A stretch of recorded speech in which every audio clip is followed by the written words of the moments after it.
What's up, guys? Raphael here. And I want to ask y'all a quick question, man. Do y'all ever get tired of certain podcasts when you go on their website? They all in the website. They all over the text. They pictures all over the damn place, man. They all in the video. They everywhere.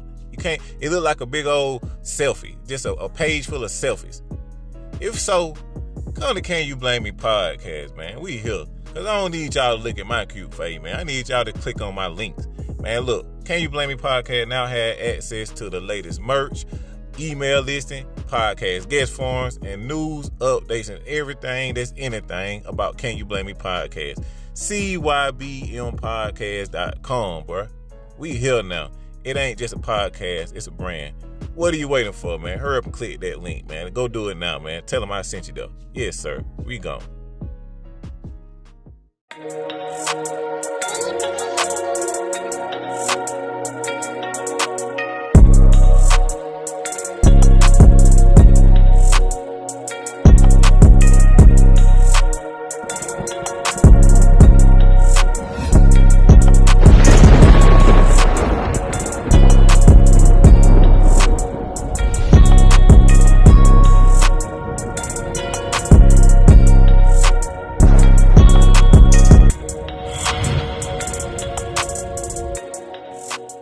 Yo, what's up, everybody? What's going on?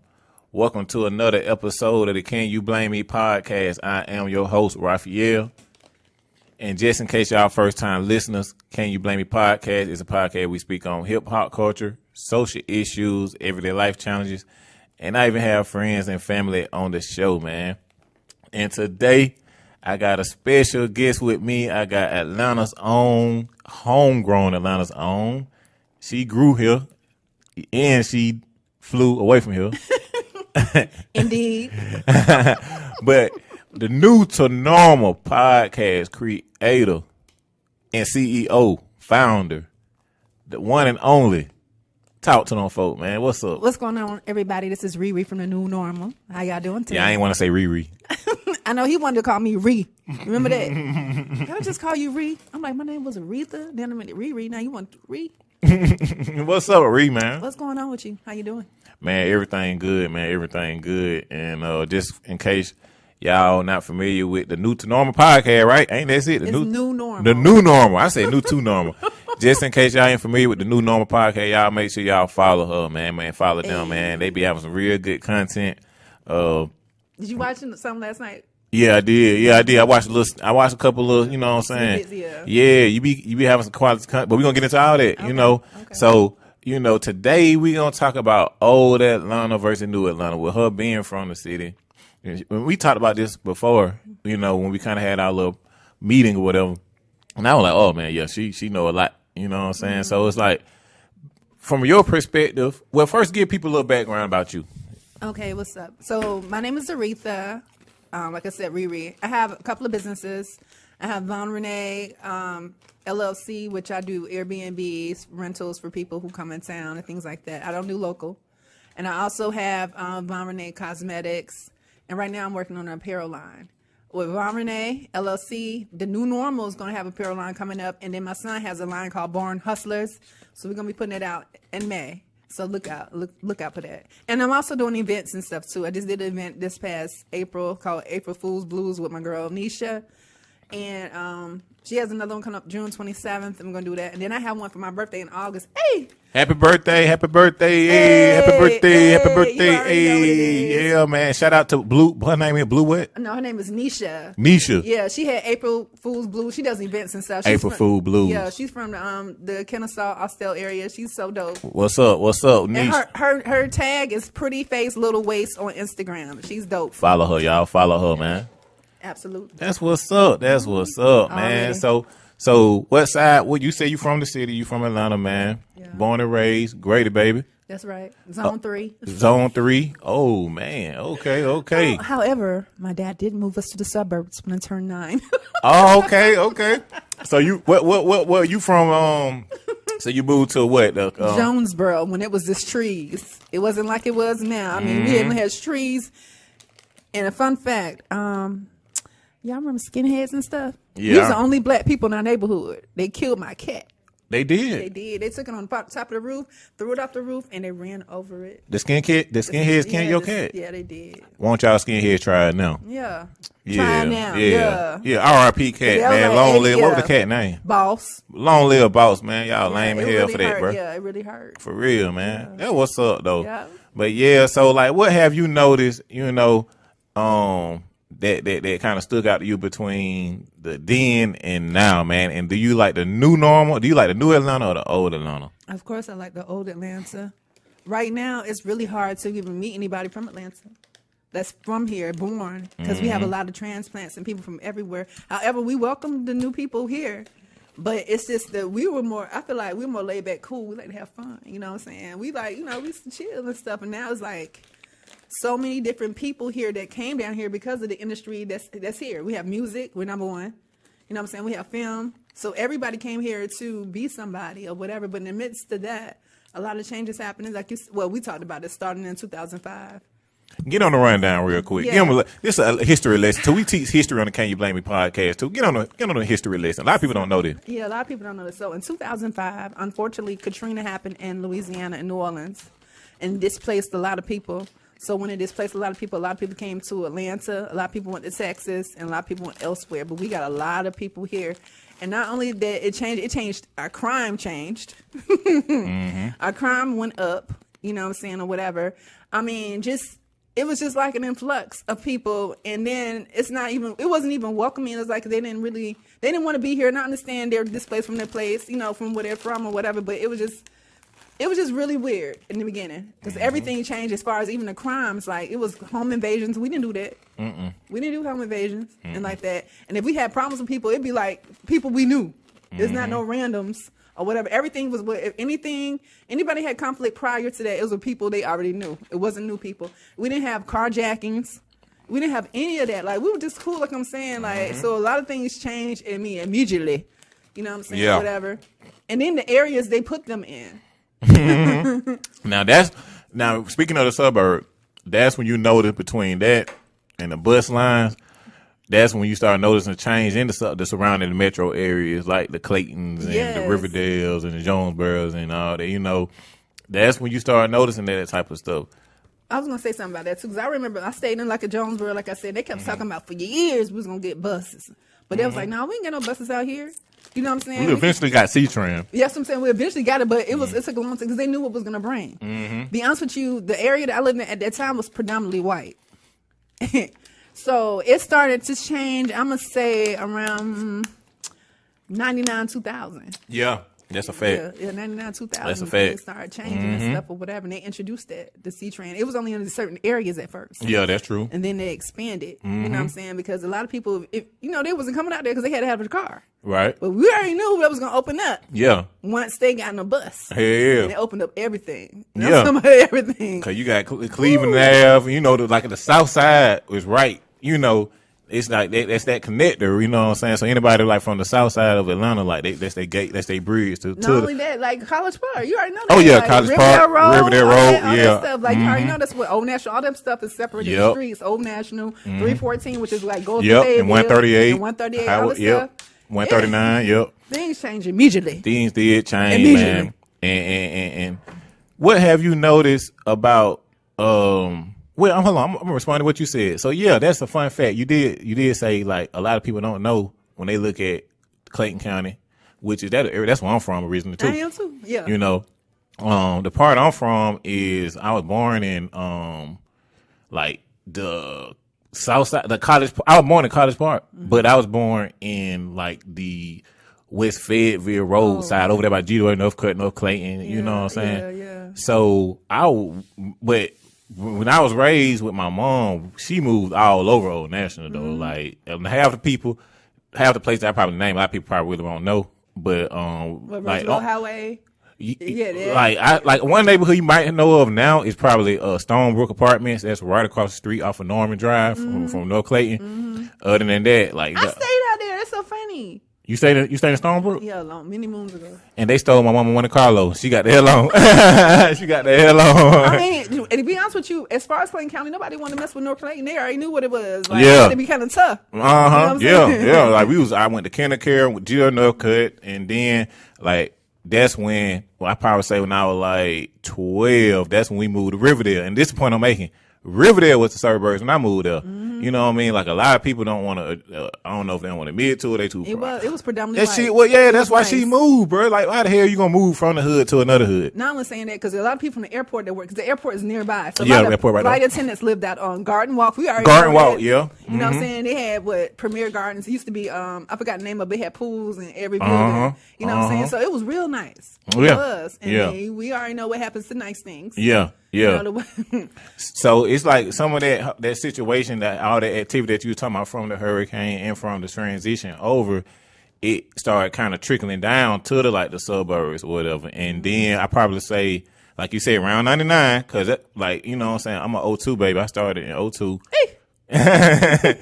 And that's when you start realizing like the gang activity started picking up, the crime, and like before it was more so just cliques. You know, you represent your clique, but then probably from 02 on down. I mean, not even but 02, like before then, but it started gradually picking up until where it became now, you know. Yeah. So I guess my question is like, what do you feel about the culture now as opposed to then? Like, cause this is what I feel like. I feel like we kind of lost our sense of self a little bit. Like before, back then, I'm a dinosaur, y'all. You know what I mean? I'm in my 30s. So back then, you ain't no dinosaur. I'm a dinosaur. I'm 42. Oh, I'm a dinosaur, you know. But back then, we had our own style with the way we dressed, the way we talked, the music, just the whole culture. And it seems like now it's hard to tell, like, if you're from Cali or if you're from Atlanta, you know what I'm saying? Other than when I talk, it's obvious. Yeah. But do you feel like our culture been saturated a little bit? Of course, it has, man. Like I said before, I don't know if you remember this, but before people was coming down here was from New York and things like that. So they stood off. It was separate still because they had their own style. We knew people from Chicago. We just knew because of their styling. Like now, I think the younger generation, though, you know what I'm saying? Like my son is 17, so like their age and stuff like that.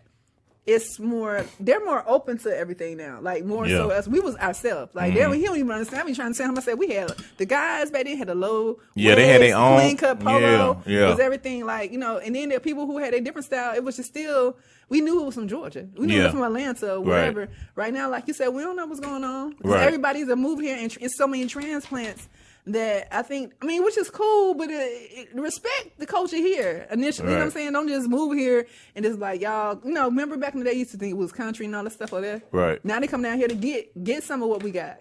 Period. That's a fact. That's a fact. A lot of people don't want to dress that either. Like, we were dressing shit today. Yeah. Because we the truth. Period. Yeah, that's a fact. Like, a lot of times you see people come in, and especially when the music scene, they'll take a little piece of the take a little piece of the sauce, and then they'll run back to where they from, and then apply it to where they at. You know what I'm saying? That's what I'm saying. We had influence so much, though. That's and still do now. That's what I'm saying. But it started then. It was like, nobody want to hear that country mess. Yeah. Now everybody's trying to, they can't wait to get a cut. Little Baby, the hardest. Little, you know, who's ever out from Atlanta, you know, right now, whatever. Because currently Young Thug and all of them are like really running it for this generation as far as the music, the futures and things like that. Right. So, you know, I don't know. I feel like we're still on point with it. Because, you know, it started with let's go back to, I'll say our elders, which was not even the Andre 3000, Outkast and nothing like that. I'm talking about like Raheem the Dream. Yeah. Kilo Ali. Right. That was dance music. We was like doing that for a long time, you know. So I don't know. I just feel like a lot of people to me, they don't remember like for real. They always go with that one. They always go with Outkast and Goody Mob, but not before them. Right. You know, they put us on because you know we had Jack the Rapper here. We had there was so many music things that happened here that never drew people here. Pac used to stay here, man. Yeah, Pac used to stay. DMX too. God bless the dead. DMX used to stay here. God bless the dead. But like we have a lot of celebrities. We'll meet them at the store. That's why I say everybody's celebrity. Yeah, it's not no like, oh, I don't know if I'm gonna talk. Man, T.I. I mean him. T.I. used to stay in Riverdale. He stay in Grand Crossing and Starbridge. Boy, by my house at the CVS. I met him. Like, you know, it wasn't like, oh my God. Right. It was nothing. Right. You know what I'm saying? So I just feel like we the truth, and people need to go ahead and admit that. Yo, she popping shit now. Yeah, we the truth. But at the same time, what I'm trying to say is like I guess the overall point I'm trying to make is the reason we are able to be on top, not only in the music but culturally, is because that same attitude that we have with the music, we have that as a culture. Like with the businesses, helping black businesses out, helping each other out. You know what I'm saying? Number one. That's what keep us together. And I hear a lot of people saying, "Damn, bro," like. And of course, on the mainstream, you hear rappers asking other rappers that they're addressing it. But even on the local level, I get that question too. Like, bro, how y'all do that? And from what I understand, from what I observe, is that I don't like me and you working together. You know what I mean? We don't mind helping the net person out. And I feel like that's the secret sauce. If anybody else can, like, that's what Killer Mike was saying. He was like, we the closest thing to Wakanda. I truly believe I was just it. about to say that. Yeah. I was just about to say that because we really do look out for each other, networking, respecting each other mutually, and for the better good of the people. Right. Like, you know, we gotta do it because at the end of the day, let's go to voting real quick. Yeah. Stacey Abrams got all the black people in Georgia to go blue. She did. We was a red state, now we're a blue state. Okay, come on now. But I'm gonna be. You know what? Hold on, I gotta take a sip of water. Okay. Hold on. I'm gonna be honest with that. I'm gonna be real. I gotta get okay. The out of towners made a good point on this. Okay. Because we had a lot of people from Cali, New York, that's in the city now. They did make an impact on turning the state blue because they was coming from Democratic region. So we appreciate y'all for that. You know what I mean? Y'all did help turn the state blue. But Stacey Abrams did put the groundwork in by registering, she did to me. We had my house was a voting area. They had T-shirts, food, whatever. So you had water. Talking to Mike, Reed. Oh, they had food. They had T-shirts. They had everything just to make you comfortable. They had food afterwards. Go ahead and go and vote. Yeah. To me, they made it like. I'm just saying, you saw the power in that. That's what I'm trying to say. The power in that. We come together, we can do anything. We just got to stand up. Yeah. We got to come together. Yeah. You know what I'm saying? Or whatever, our energy. Right. And then I'm going to speak on something else, too. The looting, that junk that happened during, I think it was during the George Floyd situation. It was like, April of last year. That ain't even that we do. We don't do that. We already knew that. And that's why people don't understand, like, why we react certain ways, or we may look a little bitter to a certain way. It's just like if you at home and somebody come in your yard and start fighting, or you invite somebody in your house and they just tear the shit up and it just blow it into shambles, you're going to feel some type of way too. Absolutely. And this not even, and then you my company, but then like anything that you do while you under my wing, it's going to affect you. So it's going to be like, y'all, Atlanta people down there doing all, bro, we don't even do that, bro. And it's like, and that's just one example, but there's so much stuff that happened over the course of years that don't necessarily reflect us at all. As a culture. Even, I'm finna hit a nerve on this one. Wait.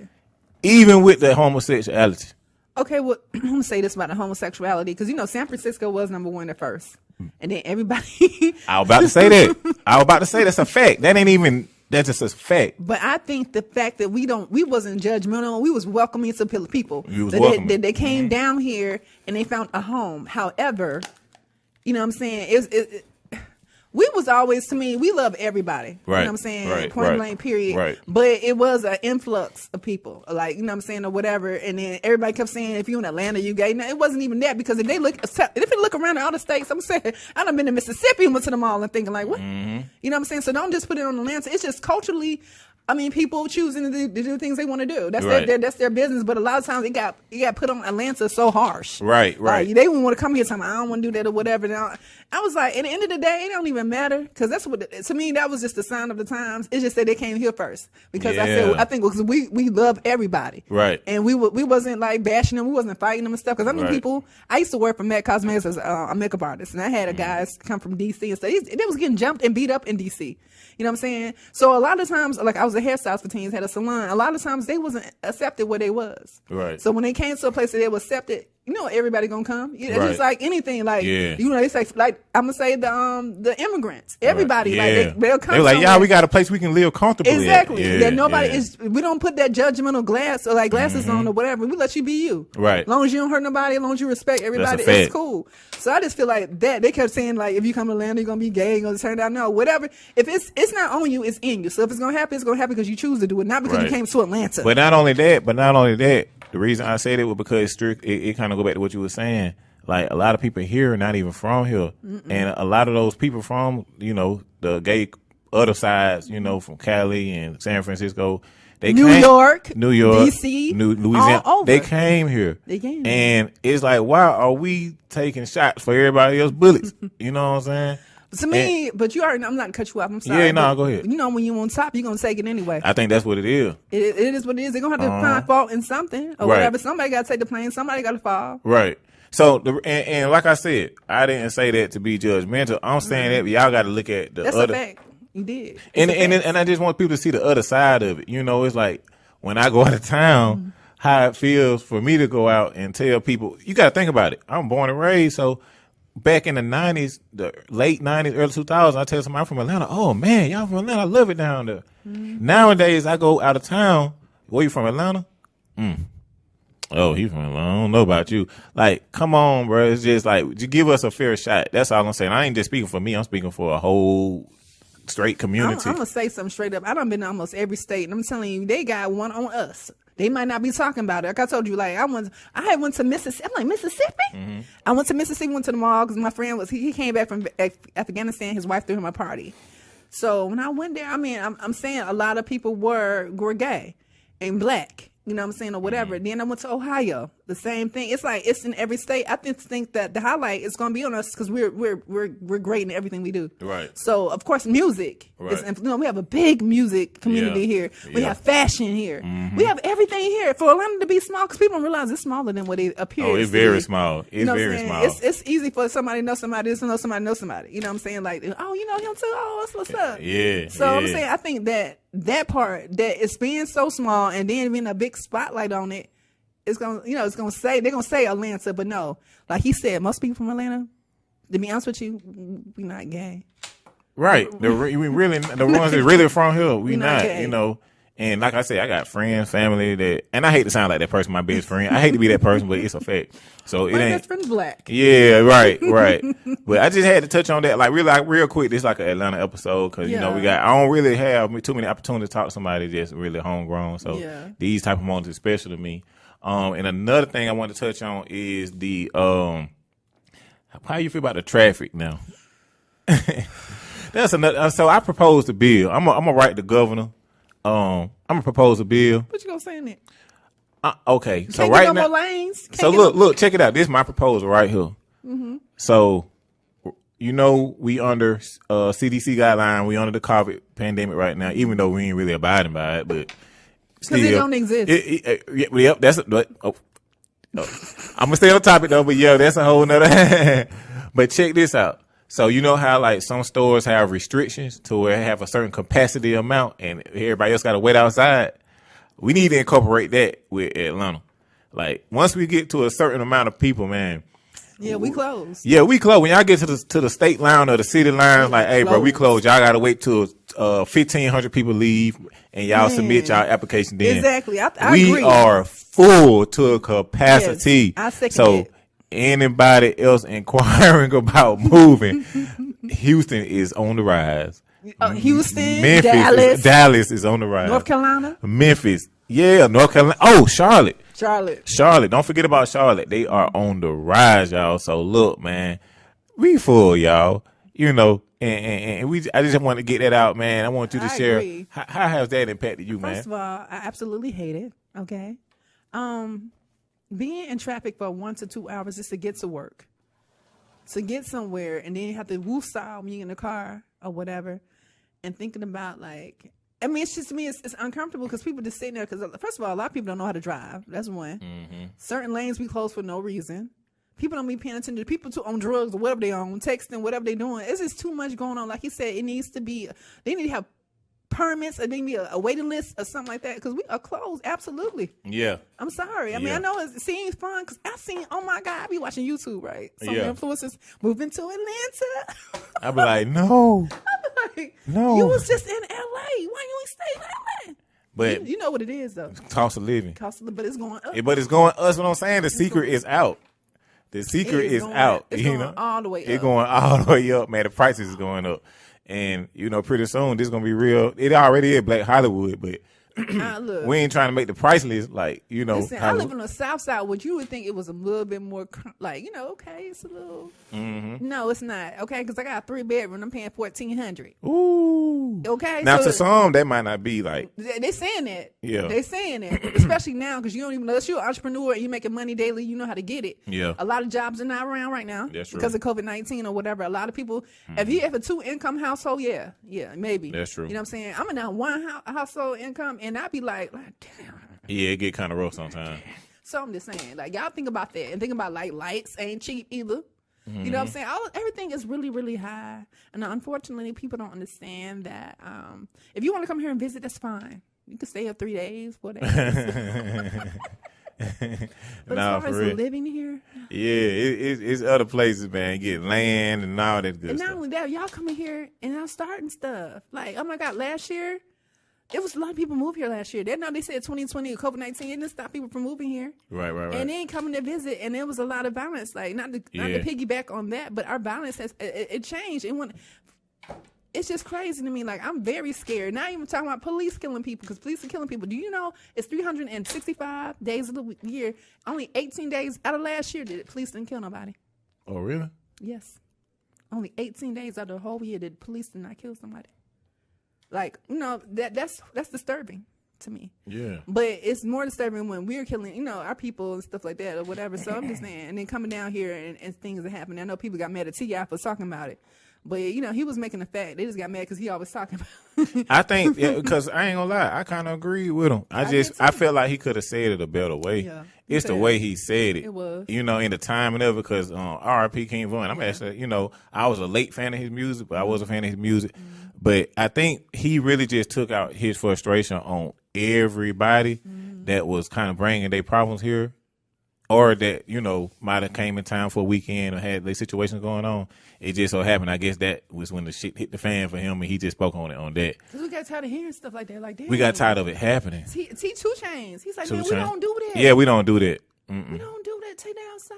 We bringing no knives to a gunfight, and ain't got nothing to do with us. Y'all run it on y'all own time. Right. Like, we cool for real. We're really cool people. Right. We like to have fun, enjoy stuff. Yeah. We peace and light all day, every day, already. And prosperity. That's right. Move up. We have the biggest black entrepreneurs that stay in Atlanta. Nah, we do. That really network with one another and want to see people do good. I mean, we have like a lot of millionaires here. No, and that's another thing too. I have to address this too. A lot of people don't believe me about when you go to Eagles Land and or Buckhead and you see predominantly black $500,000 plus subdivision. I ain't never seen nothing like that before.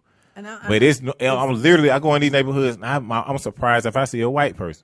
It's definitely had changed. When I was a little girl, when I was in middle school, I said I was gonna move to Lake Spivey. Okay, Lake Spivey. Spivey got some $500,000 to $1 million home, $1 million plus homes out there. They're absolutely beautiful with a lake and everything. And yes, it's a lot of black people that stay out there. It's a lot of black people who are very affluent. They have money, investors. Yeah. You know what I'm saying? They're not rappers or entertainers. They're really doing stuff like with mortgage, real estate, everything like that. Like we make it happen here. Yeah. And that's the secret. I'm trying to get y'all like a little, you know what I mean? I can't teach y'all and beat y'all, but like, that's kind of it all go back to unity. I can't get it stressed enough. It all go back to unity, so and I had used this as an example on my website. I was like, we kind of the closest things also to the old Black Wall Street. Absolutely. And I agree. If we can, but if y'all can just use us as a blueprint, follow our model, what we do in your states, it'll not only help your economy and your culture, and maybe like help decrease the crime and all that. Absolutely. It'll help us nationwide as a black community. You know what I'm saying? And notice I'm doing this when I do this. I just like doing that. It just look good on camera. But yeah, man. So I just wanted to touch on that real quick. And also one more thing I want to speak on. Speaking of entrepreneurship, man, I need to speak on the ATL water boys, man. That's another thing that a lot of people. I'm sorry to cut you off with the water boys, but I just feel like they ain't from here. I'm saying that, but I think they people kids from somewhere else. You know what I'm saying? They too about it. We wasn't like that. I'm talking about when they was young, when we were little. I mean, they was acting for. I don't know about that, Reed. I don't know about like maybe I don't know because it depends on the area. Yeah, because I like I said, when I go downtown, like when I'm down there by Turning Field on the west side or really any side, I know the ones who Like Atlanta. I said it depends on the area. Yeah. It do depend on the area. I'm gonna say that. But what I want to say is, well, I speak last. No, I just want to know, like, how you feel about, because a lot of them are getting a lot of like backlash about that, about their tactics, their techniques. How do you feel about the water boys in the city, man? Because they're a little bit more aggressive now than what they was. I was saying, I think they're very aggressive, but I think that it's because people have highlighted them for that. You know what I'm saying? They seen it on YouTube, on Instagram, talking about, them water boys or whatever. So it seems like, it's like you pumping them, giving them energy to be like that, to be rowdy, or whatever, because you're talking about it. So it's like they're famous, you know what I'm saying, or whatever. So to me, everybody want to be famous. Right. So to me, because at first it was like, okay, I ain't got it. Yeah, they going in your car now. Like, give me that. Snatching out stuff or whatever, or throwing rocks or throwing the bottles at your car, pulling out stuff. I'm just saying, I just think that, unfortunately, a lot of people, it's driven on social media. Has driven a lot of stuff, that unnecessary things, because people want to be somebody, regardless of what it is. Now I gotta put you on the spot, so I'm gonna ask you a question. Do you agree with it? How you feel about it? No, I do not agree with it. You don't agree with it? No, I do not agree with them. No, yelling at nobody, hitting nobody, no, being violent. Like, what's your home training, honey? No, I'm an older one. Look, I'm a little older, but you know what? I like respect, though. You know what I'm saying? You know, respect out the window for everybody. Like, people don't respect nobody no more. And the little kids, they don't care. They used to care. At least older people. Right. They don't care about nobody. Okay, so I'm gonna give you my take on that. Okay. All right, I ain't gonna say I don't agree with it. I disagree with how they going about it. So I had one to speak on it because one time I had came up on a group of dudes, of course, at the red light. You know how they came. Oh, hey, bro, big bro, you want to support the hustle, yada yada yada. I ain't had time to really put them down on game. I bought the water, but I felt bad about it because I didn't have time to really talk to them. So, you know, hopefully if any of y'all come across this episode and put y'all down on game, man. So it's like, my issue with it is, I like it. I like the entrepreneur mentality. I like the hustle mindset. Like I said, I just think they misguided and they just need somebody to show them the way. And for example, I'm going to give you a real time example. This was during the wintertime, like in February or January sometime. It was like 40 degrees outside, bro.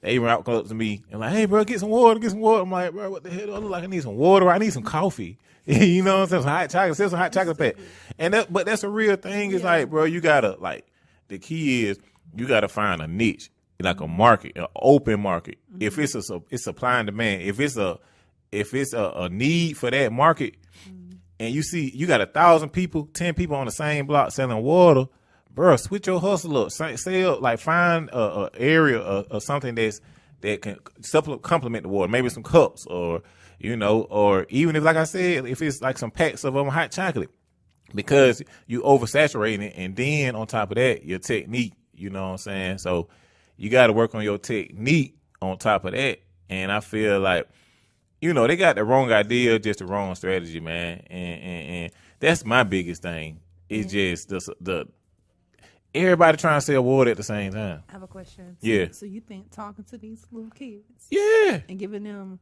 a better way to handle the way they, you know, the route they're taking, is going to help them? I really do, man. Because I believe that to a certain extent. It depends. I mean, it'll be certain kids that listen to you. You know what I'm saying, or whatever. I'm just saying these days, like, if it ain't about the money, you know what I'm saying, don't be wasting my time. They don't care. They want to see some money. So, like, oh no, but look, this I'm sorry, but look, check it out. This is what I do, because I know they respect money.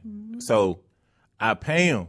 That's what I'm saying. I pay them, but you know, if they give me 2 waters, I'll give them $5. Like, look, bro, I got your attention now because I got the $5 right here. But now you finna hear me talk. You know what I'm saying? While I make this red light. And that's when I tell them, like, bro, like, you know, if 10 of y'all on this one block, why can't y'all, if y'all just got to sell water, why not separate? You know, you go on this block, or you go on this side of the street. Like, make zones, come up with a strategy, a plan. And that's all I'm saying, bro. Like, because they can be out robbing, they can be out doing other stuff. Right. I'm not saying, like, being real, I ain't saying some of them ain't doing that, but at least some of them trying. And I know that, and I know they finessing. I know, you know, it's for the football team and for the jerseys and for the fundraiser. I already know that. My son used to do that. It wasn't finessing. My son used to get his candy. He was one of the honest ones. Yeah. He was one of the honest ones. He was one of the honest ones. And then the honest ones they don't be giving them no money like that.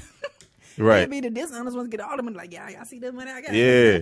Nah, for real, man. So shout out to the ATL Water Boys, man. Yeah, shout out to y'all. And like he said, if y'all get some guidance, y'all can really come up on, you know what I'm saying? I appreciate Raphael trying to help y'all. Yeah, I'm trying to help y'all out, man, because, I don't want none of it, especially with what's going on now. I mean, y'all jumping on people's cars and stuff, man. We don't need to lose no more casualties and that like that. Everybody want to be a star. Because they got the cameras out like, y'all see this? Yeah. Y'all see this? Yeah. And then they put them on TikTok, put right. them on Instagram, put them on Facebook. Y'all seen my video? Right. 100,000 views. Right. I threw that water ball? No. Right. Yeah. Or they all waiting for that star to come through. Yep. But T.I. made a good point, though, with the whole Meek Mill situation. He was saying that treat me just like you treat everybody else. Don't think just because I'm coming, this same bottle of water that costs $1, I'm going to give you $100 for it when you've been selling it for $1 all day. Yeah. It's like consistency. Don't try to knock it out the park. Just keep doing what you're doing. You know what I'm saying? And to be honest with you, celebrities don't give you no money anyway. They cheap. I'm just saying, for real. Yeah. I used to be, like I said, I was a hairstylist and a makeup artist and stuff like that. And I did a event called Escape Luxury Hip Hop Weekend in 2007. I was on a lot of people's face, and celebrities be cheap. I'm just saying that. Okay. I mean, I love they help my resume and stuff like that. Right. But as far as, to me, they're used to getting things for free. You know what I'm saying? They're used to being accommodated. Yeah. Not saying they don't want to accommodate you. I'm saying I feel like once you get to a tier level, it is what it is. Yeah. But that's why it's up to us to stay grounded in the matter. Like, if you know where you come from, then Absolutely. You understand the position that they're in and the situation. But some people lose sight of, with the money and the fame.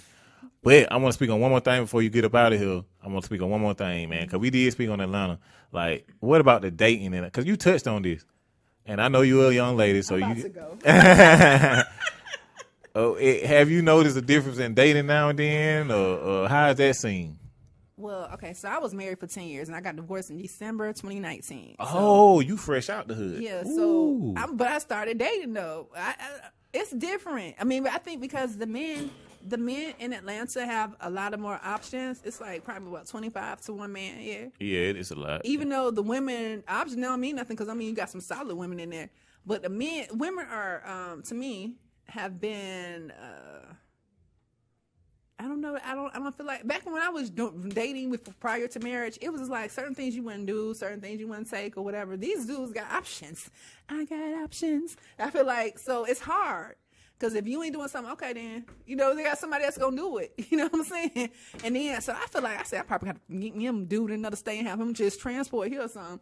Because these men already, I know some quality men here in Atlanta that would be for one woman. You just got to meet them. I just feel like the ones that I met, they had good jobs, attractive, and everything or whatever. But I'll say 3 out of the 4 that I did go on 4 different dates with 4 different men. They had options, a lot of options. Yeah. I have to say that. How you feel about the dating scene? I agree. Mm-hmm. Because if you on the dating scene, it's a gift and a curse though. Because at the same time, going back to the culture thing, you don't know who is for what. Like sometimes you gotta. It ain't the smartest move to kind of advertise your money if that's what you about. If you having your the real lifestyle. Because you never know if they're trying to use you for a come up or use you to kind of move on you, or if they're trying to use you for stability. So really, it's like, even though we are outnumbered 20 to 1, out of those 20, you'll be lucky if you can get, like, I probably say 15 to 16 of them. It's probably just for whatever reason. That's what I said. As far as a solid woman that you really want to build with. Yeah. To me, this is the thing. So a lot of men, I feel like, I'm not trying to build with nobody. I mean, a lot of them want some fans and groupies. Right. That's how I feel about it or whatever. Because they could give a girl $40. Yeah, the $40 hustle. The $40 hustle. Yeah. And the girl's going for it, $40. What is that? Right. Right. And then a lot of women got their own money too. A lot of women do have their own money now. And that's another thing too. I'm glad you touched on that. A lot of women now are so independent to where it's intimidating some men. Yeah, and I think so too. And I say that because, like, for me, I don't certain things I just want to do. And I know dudes be like, they used to women saying like whatever, but I'm like, no, I'm cool. I can take care of myself. However, I'm not trying to be like so independent. I don't want no man. I just want to be respect like I respect you. You know what I'm saying? We want to build together. We can build together and stuff like that. But I'm not gonna be kissing nobody behind. Right. Or whatever because you got money too. Because we both got money. Right. What that mean? What's next? Right. So basically, so you on the market now? Then you said, or you? I am on the market, but it's just like I don't know. Tell the world, talk to the world, man. Okay, talk to the world, so man. It's what really, you looking for, man?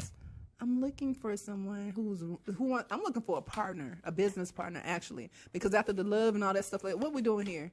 I'm trying to get money. I'm trying to chase the bag, period. And if we put our minds together and we could create something great, man, you know how much money we can have for break generational curses?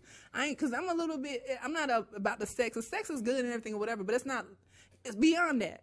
Beyond that, you know, I have a business mind or whatever. Like, I like business-minded men, period, or whatever. Not saying I haven't met them. I have.